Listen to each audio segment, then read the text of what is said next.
Hay un pensamiento en la palabra de Dios en el libro de los Hechos, en el capítulo 17, el versículo número 30. Hechos, capítulo 17, versículo número 30. Dice la palabra de Dios: pero Dios, habiendo pasado por alto los tiempos de esta ignorancia, ahora manda a todos los hombres en todo lugar que se arrepientan. ¿Podemos estar en pie para orar?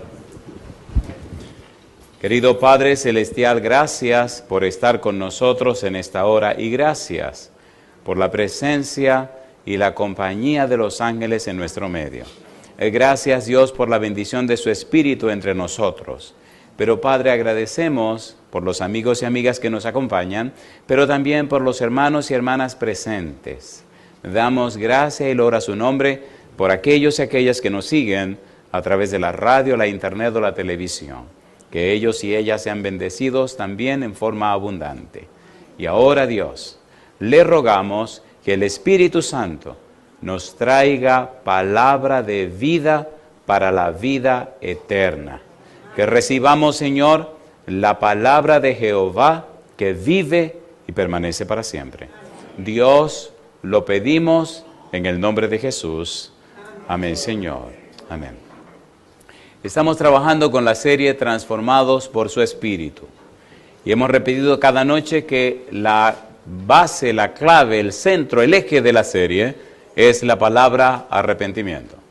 Hemos dicho también que el arrepentimiento es el centro del plan de salvación. La predicación de Juan el Bautista: arrepentíos porque el reino de los cielos se ha acercado. La predicación del Señor Jesús: arrepentíos porque el reino de los cielos se ha acercado.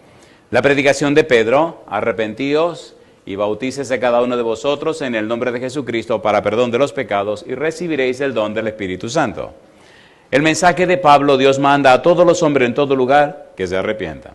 Y en Marcos 6:12 dice que los discípulos también predicaban el arrepentimiento. De modo que la clave de la experiencia cristiana es el arrepentimiento. Arrepentimiento significa un cambio de la mente, un cambio de los patrones mentales, cambio en las estructuras mentales.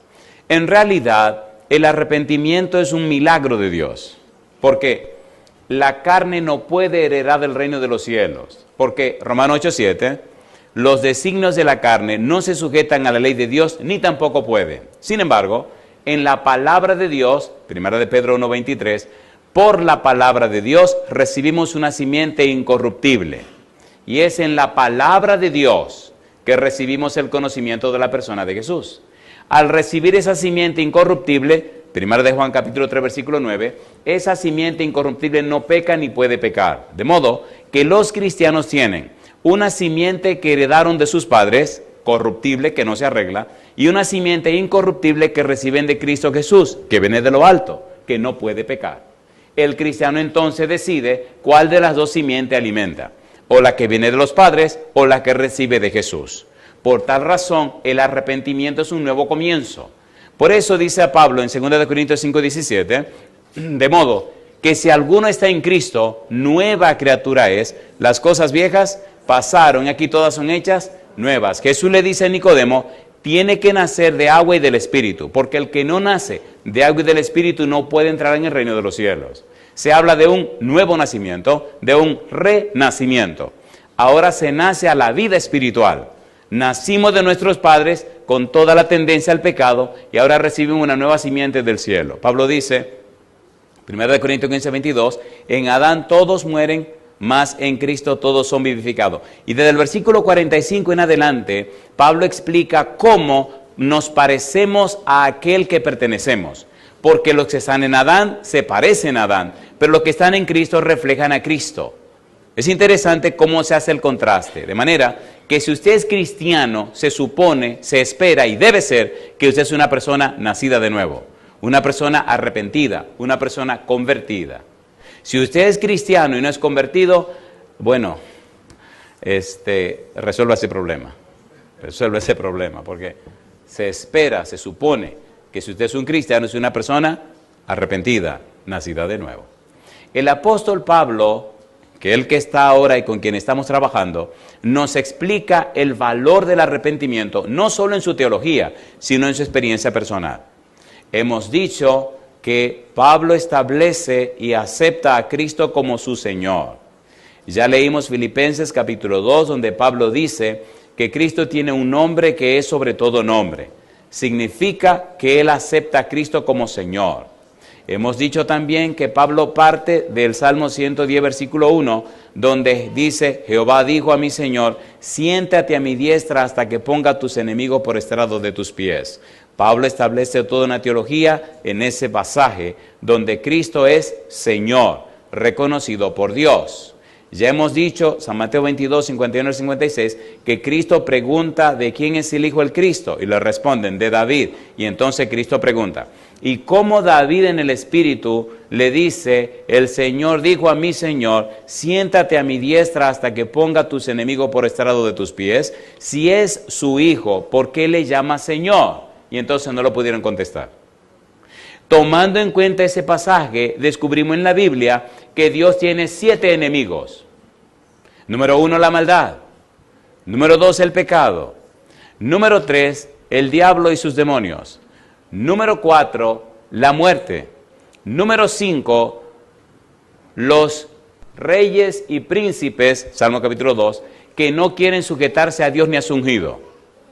Número siguiente, los judíos que crucificaron a Jesús. Y número 7, el hombre. De todos estamos trabajando con los judíos que crucificaron a Jesús y rechazaron a Jesús. El apóstol Pablo, en el libro de Romanos, establece toda una teología para explicar el problema de los judíos. Y ya empezamos a hablar de eso. Y hoy necesitamos ir un poquito más a fondo.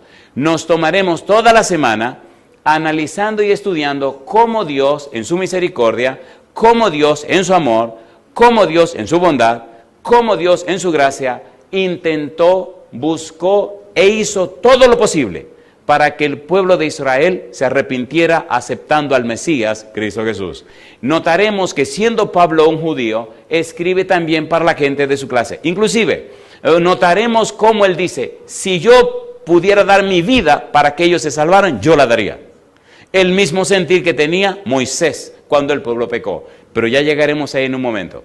En el libro de Romanos, en el capítulo 2, vimos en la noche anterior, el apóstol Pablo nos habla acerca de los judíos. Y en el libro de Romanos se establece toda una teología. Hagamos un breve repaso del libro, ubiquémonos para entender qué es lo que hay en el capítulo 9, 10 y 11. Cuando lleguemos allá, comenzaremos con nuestro tema de esta hora. Pero sin embargo, es necesario que usted entienda qué es lo que Pablo hace en el capítulo 9, 10 y 11. ¿Por qué los capítulos 9, 10 y 11 son nada más y nada menos que un paréntesis en lo que Pablo está diciendo? Cuando usted toma Romanos en las manos y lo estudia, ocurre lo siguiente. Ponga cuidado. Romanos capítulo 1, versículo 16 y 17. Leamos ese versículo por lo menos. Y vamos a hacer ese resumen rapidito. Romanos 1, 16 y 17. ¿Cómo dice el 16? Porque no me avergüenzo del Evangelio, porque es poder de Dios para salvación a todo aquel que cree. Al judío, ¿qué cosa? Primeramente. ¿Y qué dice ahora? Y también al griego. Porque en el Evangelio la justicia de Dios se revela por fe y para fe, como está escrito, ¿qué cosa? Mas el justo por la fe vivirá. Mi pregunta, ¿está el Evangelio para que el judío se salve, sí o no? ¿Y para que se salve el griego, sí o no? ¿Y para que nos salvemos nosotros también? Claro, es para que los judíos y los gentiles se salven. Ahora comienza Pablo su libro. Hagamos una breve reseña del libro, por lo menos hasta el capítulo 9, donde tenemos que trabajar. Número 1, en el capítulo 1 del libro de Romanos, Pablo establece la condenación de los gentiles. ¿Pecaron los gentiles rechazando a Dios? Sí. ¿Rechazaron a Dios? Sí, Señor. Capítulo 1, y las consecuencias del pecado de los gentiles. Capítulo 2, los judíos rechazaron a Jesús, ¿sí o no? A ver, ¿sí o no? Entonces Pablo establece que ellos también están en pecado. De hecho, presenta capítulo 2, versículo 28-29. Vamos a leer. Mire lo que dice acerca de ellos. ¿Qué dice el versículo 28? ¿Qué dice el versículo 28? Pues no es judío el que lo es exteriormente. ¿Qué dice ahora? Ni es la circuncisión la que se hace exteriormente en la carne. ¿Y qué dice Pablo ahora? Sino que es judío el que lo es ¿dónde? El que lo es en lo interior. Y la circuncisión es la del corazón en espíritu, no en letra. ¿Qué dice ahora? La alabanza del cual no viene de los hombres, sino ¿de quién? Sino de Dios. Así que golpea bien fuerte a los judíos en el capítulo número 2, estableciendo claramente una base nueva. De modo que en el capítulo 3, Pablo concluye en la primera parte, dejando claro que tanto gentiles como judíos están condenados. Capítulo 3, versículo 9. ¿Cómo dice el versículo 9? ¿Qué pues? ¿Somos nosotros mejores que ellos? En ninguna manera, pues ya hemos acusado a ¿quiénes? A judíos y a gentiles, que todos están bajo pecado. La primera parte del libro es la condenación. Gentiles y judíos están completamente condenados. Mi pregunta, ¿somos pecadores? ¿Sí o no? Sí. Romanos 3:23, por cuanto todos pecaron y están destituidos de la gloria de Dios.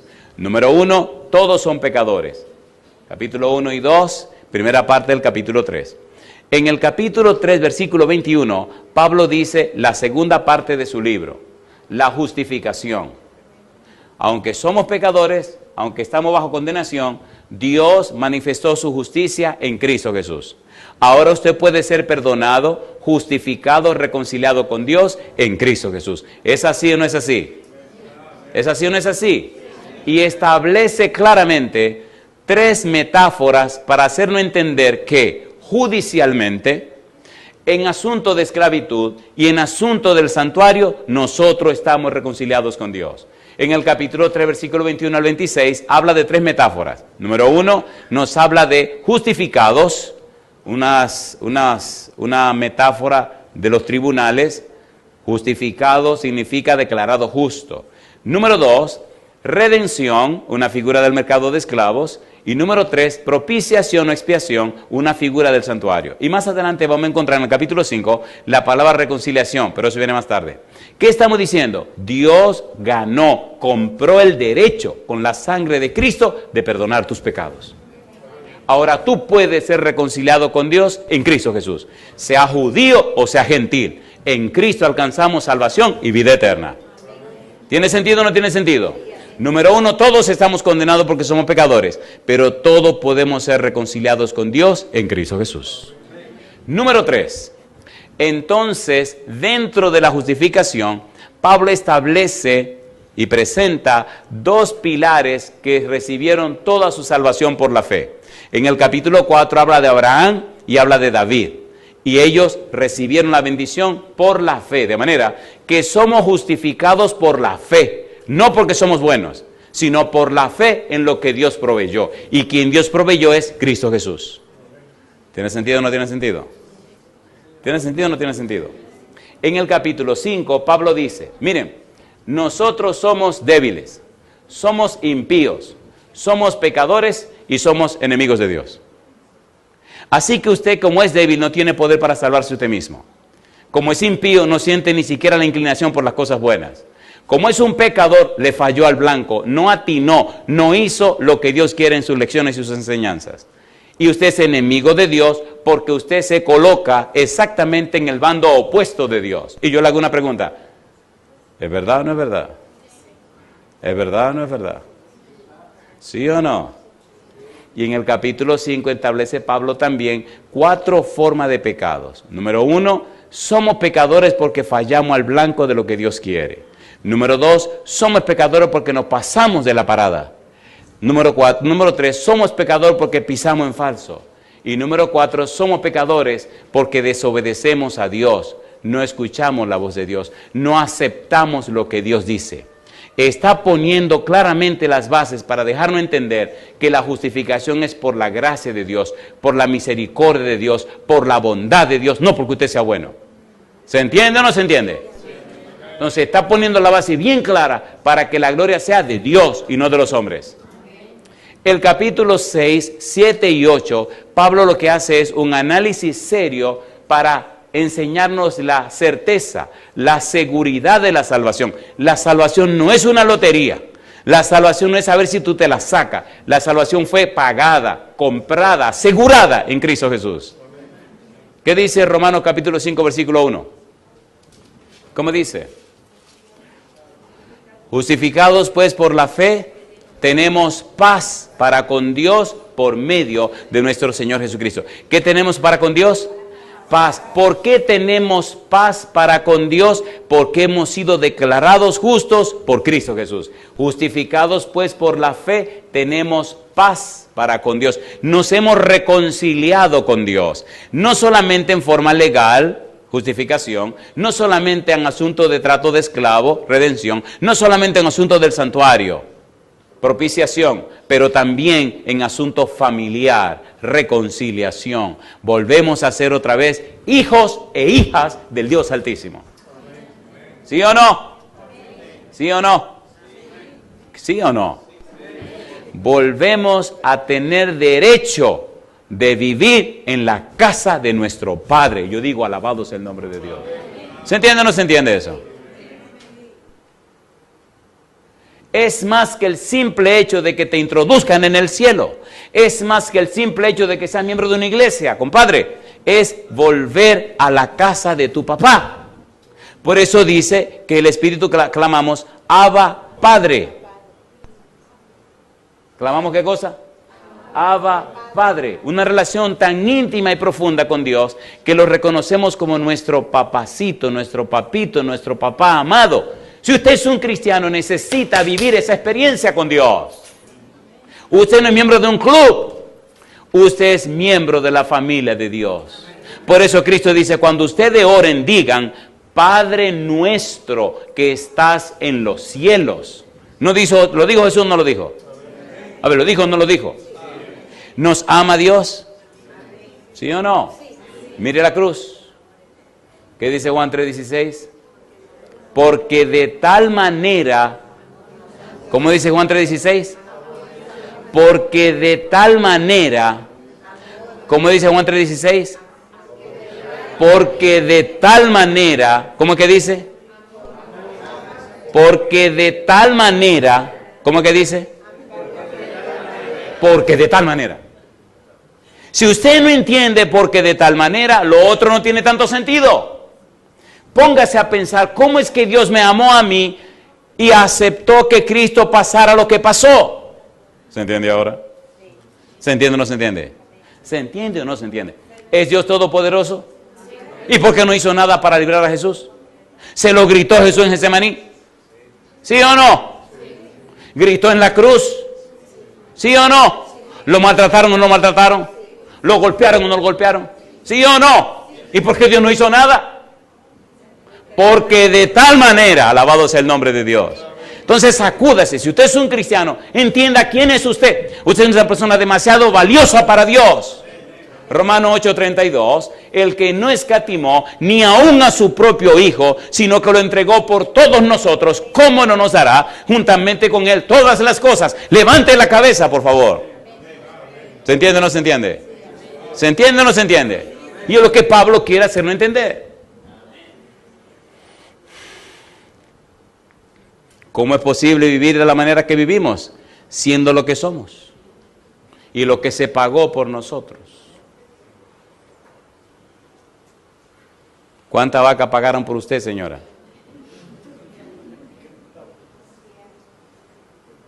¿Han visto la película de Johnny Lingo? ¿La han visto? La película de Johnny Lingo. Una isla donde cuando usted se iba a casar con una muchacha tenía que pagar la dote matrimonial. Y si por usted daban una vaca, usted era una mujer muy valiosa. Y Johnny Lingo pagó 8 vacas por Mahana. Así que Mahana era la mujer más valiosa de toda la isla. Mi pregunta, ¿cuánto pagó Dios por usted?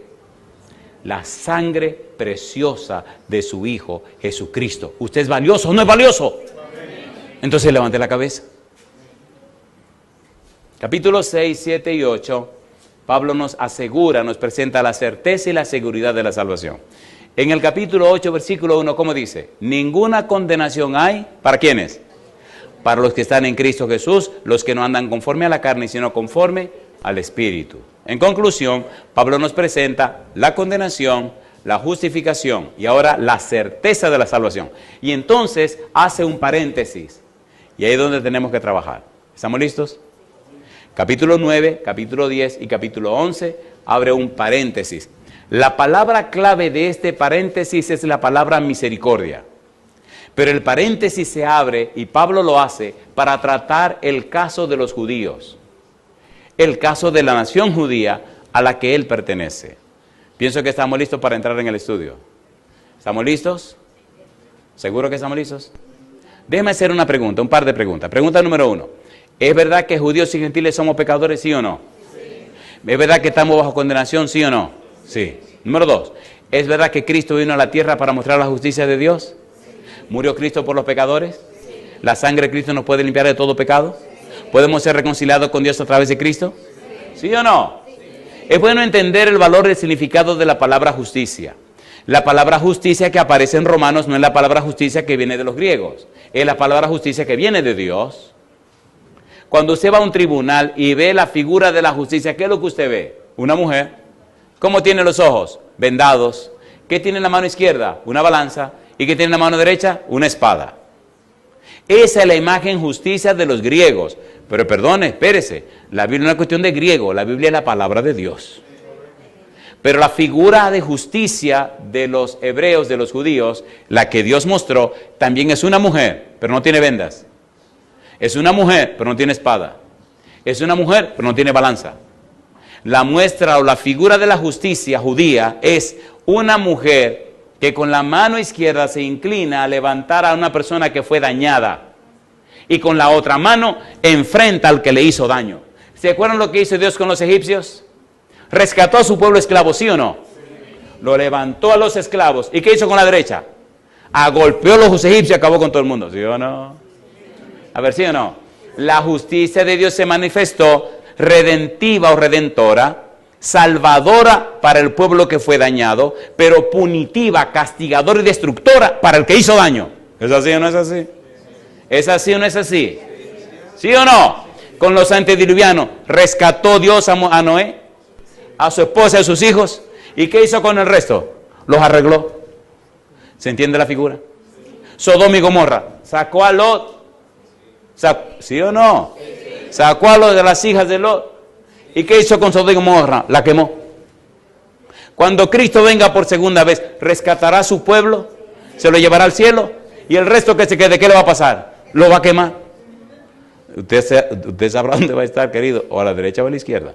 Cuando Él venga habrá dos grupos, ovejas y cabritos. Asegúrese hoy de ser una oveja. Porque si usted es cabrito, usted está mal parado. Mal parado. Y yo pregunto, ¿nos estamos entendiendo? Seguro que nos estamos entendiendo. Romanos capítulo 9. En Romanos capítulo 9, capítulo 9, 10 y 11, Dios quiere salvar a Israel. En los capítulos 9, 10 y 11, Dios está empeñado y Pablo nos presenta, número 1, las bases de la salvación, número 2, el propósito de la elección de Dios, número 3, la infidelidad del Israel incrédulo y lamentablemente no acepta a Dios y enfrenta la infidelidad del Israel incrédulo versus la fidelidad de Jehová. Comencemos a entender el pensamiento de Pablo y vayamos históricamente a comprender la situación de estos israelitas que rechazan a Jesús y por tanto rechazan a Dios. La dureza del pueblo de Israel, la dureza histórica de Israel viene desde el pasado. Veamos en la Biblia cómo se plantea esto, antes de entrar a la experiencia que Pablo nos quiere relatar en el libro de Romanos capítulo 9, 10 y 11. Deuteronomio capítulo 9, versículos 6 y 7. Hablemos un poquito de la dureza histórica de Israel. Vamos rapidito. Recuerde que estamos entendiendo esas personas que rechazaron a Jesús. Deuteronomio capítulo 9, versículo número 6 y 7. ¿Cómo dice el verso 6? Dice el versículo 6, por tanto, ¿qué cosa? Sabe que no es por tu justicia que Jehová tu Dios te da esta buena tierra para tomarla, porque pueblo duro de cerviz eres tú. ¿Y qué dice ahora? Acuérdate, no olvides que has provocado la ira de Jehová tu Dios en el desierto, desde el día, ¿qué cosa dice? Que saliste de la tierra de Egipto hasta que entraste, ¿dónde? En este lugar. Habéis sido rebeldes a Jehová. Mi pregunta, ¿era histórica su dureza, sí o no? A ver, ¿sí o no? ¿Sí o no? ¿Sí o no? Lo que Pablo nos va a presentar en Romanos no es nada nuevo, pero debemos entender de dónde comienza el problema. Ahora, yo le hago una pregunta a usted. ¿Verdad que yo he estado llamándole muchas veces y usted se hace el duro o la dura? ¿Sí o no? Tenga cuidado. Porque Jehová insiste, insiste, insiste, pero cuando dice se acabó, se acabó. No juegue con la misericordia de Dios. Si oyereis hoy su voz, no endurezcáis vuestro corazón como en la provocación. Un pueblo de dura cerviz. Versículo 13. ¿Cómo dice el verso 13? Y me habló Jehová diciendo, he observado a ese pueblo. ¿Y qué dice? Y aquí que es pueblo de dura cerviz. Un pueblo con un corazón duro. Versículo 24. ¿Qué dice el verso 24? Rebeldes habéis sido a Jehová desde el día que yo os conozco. Ay, mamá. ¿Eran duros o no eran duros? Bueno, déjeme hacer un pequeño paréntesis aquí. ¿Usted cree que es sabio ser duro con Dios? ¿Usted cree que es sabio ser cabezadura con Dios? ¿Usted cree que es sabio rechazar a Dios? ¿Usted cree que es sabio huir de Dios? A ver, no. Si usted tiene que arreglar sus cosas con Dios, arréglela ya mismo. Y no la deje para después ni para mañana. Versículo 27. ¿Cómo dice el verso 27? Acuérdate. ¿De quién? Acuérdate de tu siervo Abraham, ¿qué hizo? Isaac y ¿quién más? Y Jacob. No mires. ¿A qué cosa? A la dureza de este pueblo. ¿Y qué más? Ni a su impiedad, ni a qué más, ni a su pecado. Yo pregunto, ¿Moisés sabía con qué pueblo estaba bregando? ¿Sí o no? ¿Sí o no? Sin embargo, Dios seguía usando su misericordia. Sin embargo, Dios seguía detrás del pueblo, ¿o no? ¿Sí o no? Y Dios seguía, y Dios seguía, y Dios seguía, y Dios seguía, y Dios insistía, y Dios insistía, y Dios insistía, y Dios insistía. Todo por su misericordia. Y yo le pregunto, ¿verdad que Dios ha seguido insistiendo con usted? ¿Y con usted también? Hay personas que tienen años huyendo de Dios. Hay personas a las que Dios ha buscado por mucho tiempo. Y hay personas a las que Dios ha encontrado. Hay una serie que grabamos en Argentina, en la ciudad de Santa Fe, que se llama Dios te busca. Cuando usted lee la Biblia, descubre que siempre es Dios que busca al pecador. Nunca es el pecador que busca a Dios. Siempre es Dios que busca al pecador. ¿O no? Y a veces Dios busca tanto al pecador que aún en el último momento Jehová insiste. El señor Almonte se estaba muriendo. Había que hacerle un trasplante de riñón y no consiguieron riñón. Así que él pidió que lo visitara un pastor de la iglesia adventista. No había ningún pastor de la iglesia adventista en toda la ciudad. Era un fin de semana y todos los pastores habían salido como a 3 horas del lugar a un retiro ministerial. Pero apareció un negro que regresaba de un viaje que había hecho ese domingo y acaba de llegar a la casa cansado, hambriento, con deseo de darse un baño, comer y dormir, porque venía de hacer una campaña en algún lugar. Llegamos al aeropuerto, Le dije a mi esposa, mi negra, ponme la comida, yo me voy a bañar, pero yo tengo un hambre y después que como yo lo quiero dormir. Así que me bañé y empecé a comer. Suena el teléfono. Y levanto el teléfono y la persona del otro lado me dice, ¡qué bueno que lo encontré! Digo, ay mamá. Y le digo, ¿cómo le puedo servir? Y se le había orado a Dios encontrarlo. Digo, ¿cómo le puedo servir? Me dice, ¿sabe que hay un señor que se está muriendo en el hospital? Allá le dicen clínica al hospital. Y está pidiendo urgente un pastor, y fue específico, un pastor de la iglesia adventista, que venga a hablar con él, porque ya le dijeron que se muere esta tarde. Y yo le había orado, dice la señora, encontrarlo a usted. Le digo, bueno, pero dice, sí, yo sé que todos los pastores están en el retiro ministerial. Le digo, ¿qué le hizo a usted pensar que yo no estaba en el retiro ministerial? Dice, nada, yo le oré a Dios y me dijo, llama. Digo, pues nos vemos en la clínica Coromina, sí, pues ahí nos vemos. Solté el tenedor y me fui corriendo porque ese tipo se está muriendo, compadre. Y usted se queda comiendo, va a pasar el resto de su vida recordando esa comida. ¿O no? Dije, no, yo no quiero recordar el resto de mi vida. Me fui corriendo al hospital. Cuando llegué, efectivamente el señor se estaba muriendo. Tenía las manos negras. ¿Cómo es la misericordia de Dios? Me preguntó, ¿usted es pastor de la iglesia adventista? Sí. ¿Me puede enseñar su credencial? Qué exigente. Saqué la cartera y se la mostré. La miró, se sonrió, me la pasó y empezó a llorar. Me dice, yo conocí el mensaje cuando era un adolescente. Y dije que era muy joven para entregarme al Señor. Y le dije a Dios, yo voy a trabajar duro, voy a ganar dinero, me voy a hacer rico y después voy a venir a la iglesia. Quiero tener muchos animales, muchas vacas, muchos terrenos, y después que sea rico yo vuelvo a la iglesia. Me dice, me ocupé tanto trabajando y metido en las fincas que no tiene tiempo ni de beber agua. Y a veces el agua que conseguía era agua de esos pocitos que cae de la lluvia.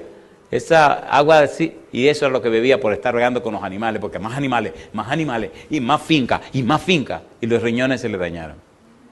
Así que tenía no sé cuántos años haciendo ese diálisis y ya se estaba muriendo. Entonces me dice el caballero, y ahora mire el cuadro, ya los médicos me dicen que ya. Y yo le había dicho a Dios que me perdonara. Y empezó a llorar. ¿Usted cree que Dios me puede perdonar? Digo, bueno, la Biblia dice que la sangre de Jesucristo, su Hijo, nos limpia de todo pecado. ¿Perdona a Dios o no perdona al pecador? Allí empezamos a hablar, empecé a orar por el Señor, a hacerle preguntas. Hice todas mis preguntas, oré con él, terminamos de orar, estaba llorando, estaba en la camilla. Y cuando terminamos de orar, el semblante le cambió, empezó a llorar y con una expresión de alegría y de gozo decía, alabado sea el nombre de Dios. Me siento liberado, me siento perdonado, yo sé que Dios me perdonó. Y entonces me dice, y le doy gracias, pastor, que usted vino. ¿Usted oye esa bulla que hay afuera en el pasillo? Digo, sí. Ahí está mi esposa con mis hijos. Digo, ¿cómo? Dice, sí. Digo, pero lo que están allá afuera es repartiéndose finca, tierra, dinero del banco. Eso fue lo que yo escuché cuando yo entré. Dice, efectivamente, ¿qué le importa lo que me está pasando a mí? Le importa lo que yo tenía. Ay, pastor, qué tonto fui, que no me entregué al Señor cuando debía hacerlo. Y ahora mire, había un monitor donde él estaba conectado que medía los latidos del corazón. Así que la mano en el pecho, él estaba hablando. De repente me mira, se sonríe y le dije, en cualquier momento usted puede morir en paz, no se preocupe. Y el tipo me lo creyó. Y hablando con una sonrisa se quedó con los ojos abiertos y el monitor hizo pi. La enfermera corrió, yo me aparté, me miró y me dice, ¿se murió? Digo, sí, se murió. Una pregunta para usted. ¿Quién está mejor, ese tipo que murió en Cristo o usted que no se ha entregado a Cristo? ¿Me entienden ahora? Los que viven saben que han de morir, pero los muertos nada saben. Sin embargo, Cristo dice que los muertos en Cristo resucitarán primero. ¿Se entiende ahora? ¿Se entiende o no se entiende? A pesar de la dureza de Israel, Dios insistió en que el pueblo entendiera, en que el pueblo se recuperara. Dios insistió en buscar al pueblo. Dios no solamente insistió sobre los judíos, Dios escoge a todos. Dios quiere que todos se salven. Aunque Pablo nos explica todo lo que Dios hizo para que los judíos se salvaran, a pesar de lo que Pablo nos dice con relación a lo que Cristo hizo para rescatarlo a ellos, Jesucristo dice: Jerusalén, Jerusalén, que matas a los profetas y apedreas a los que te son enviados, ¿cuántas veces quise juntarte a ti como la gallina junta a sus polluelos debajo de sí y no quisiste? ¿Insistió Dios o no insistió? ¿Sí o no? ¿Le envió los profetas? Sí, le envió los profetas. Y después de todo viene el mismo Dios. ¿Y qué hacen con el Señor? Lo crucifican. Génesis 3:15. Adán y Eva pecan y Dios viene a presentar el Evangelio en cierne, el protoevangelio, el Evangelio en sus comienzos. ¿Qué dice Génesis 3:15? Dice el 15: y pondré enemistad entre ti y la mujer, y entre tu simiente y la simiente suya. Esta te herirá en la cabeza y tú le herirás, ¿dónde? En el calcañar. ¿Quién es la simiente de la mujer? Cristo Jesús. ¿Vino Cristo solo por los judíos o vino por todos los seres humanos? Todos los seres humanos. Si usted se resiste, como se resistieron esos judíos, usted terminará mal. Mire lo que dice la Biblia en Hechos capítulo 2, versículo 23. Me gusta cómo Dios pone las cosas claras en su palabra. Y vamos a aterrizar. ¿Qué dice Hechos capítulo 2, versículo 23? Hechos capítulo 2, versículo 23. ¿Qué nos dice el apóstol Pedro? ¿Cómo dice? Hechos 2, 23. Dice el apóstol Pedro, ¿qué cosa? A este entregado por el determinado consejo y anticipado conocimiento de Dios, ¿qué dice? Prendisteis, ¿y qué más? Y matasteis por manos de inicuos crucificándole. Yo le pregunto, ¿sabía Dios lo que le pasaría a Jesús, sí o no? Sí. ¿Estaba Dios de acuerdo en que Cristo pagara el precio del pecado, sí o no? Sí. ¿Estaba muriendo Cristo por todos los seres humanos, sí o no? Sí. Entonces la salvación es para todos. Cristo viene a morir por todos. Cristo viene a sacrificarse por todos. Capítulo 3, versículo 18. Como dice Hechos 3, 18. Pero Dios ha cumplido así lo que había antes anunciado por boca de todos sus profetas. ¿Qué dice? Que su Cristo había de padecer. Alabado sea el nombre de Dios. No solamente por los judíos, sino por ti también. Y por usted también, querido y querida que me está escuchando, me está mirando, o está en cualquier lugar de la tierra. Cristo murió por usted. Mi pregunta, ¿cuál es su respuesta a Dios? ¿Quién es el que está empeñado en que los hijos regresen a la casa? Dios. ¿Quién fue el que envió a los profetas? Dios. ¿Quién fue el que se hizo hombre y vivió entre nosotros? Emmanuel. ¿Qué significa Emmanuel? Dios con nosotros. ¿Quién lo derramó y lo dio todo? Dios. Mi pregunta, ¿por qué usted se hace tan resistente? ¿Tiene sentido o no tiene sentido? ¿Tiene sentido o no tiene sentido? Capítulo 3, versículo 19. ¿Cómo dice Hechos 3, 19? Así que, ¿qué cosa? Arrepentíos. ¿Y qué más? Y convertíos. ¿Para qué? Para que sean borrados vuestros pecados, para que venga de la presencia del Señor. ¿Qué cosa viene? Tiempo de refrigerio. Es una pregunta. ¿Hay alguien en este lugar, en este momento, alguna persona que sabe que necesita arrepentirse? ¿Hay por lo menos una persona? ¿Puede levantar su mano, por favor? Alabado sea el nombre de Dios. Si usted sabe que necesita arrepentirse, déjese de estar poniéndose difícil. A Dios le costó todo. No escatimó ningún esfuerzo. Esto no es un juego a la religión. Esto es un asunto de principios. La salvación del ser humano le costó a Dios todo lo que Dios tenía. Y si usted se entrega a Cristo, le costará todo lo que usted tiene. ¿Y qué es lo que usted tiene? Nada. Una cosa linda, mamá. ¿Qué es lo que le damos al Señor cuando nos entregamos a Él? Un corazón sucio y lleno de pecado, ¿o no? Una vida malograda de pecado, eso es lo que le damos a Dios. Y sin embargo, Él dice, la sangre de mi Hijo te limpia de todo pecado. Póngase en pie conmigo si usted sabe que necesita ser una persona arrepentida. Póngase en pie, no tenga ningún miedo. Me gusta ese versículo porque dice, así que, ¿qué cosa dice Pedro? Arrepentíos y ¿qué más?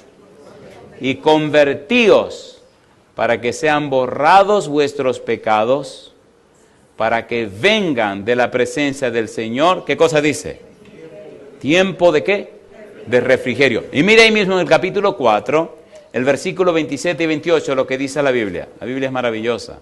¿Qué dice el verso 27? Hechos 4, 27. Porque, ¿qué cosa? Hechos 4, 27.